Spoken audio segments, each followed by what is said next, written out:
সম্মানীয়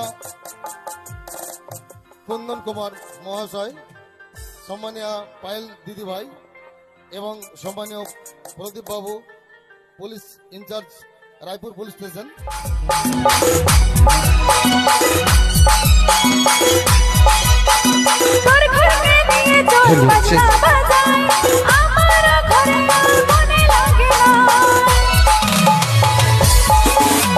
লুকাইছি পাই এমনি ভালো লাগে না ইয়ার, এইবার মনে হচ্ছে করিব রে সংসার।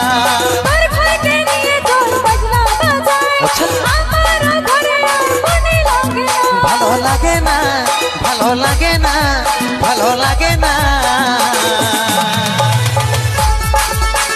কবে বাজিবে আমার ঘরে বিহার বাজে না, এই কবে বাজিবে আমার ঘরে বিহার বাজে না।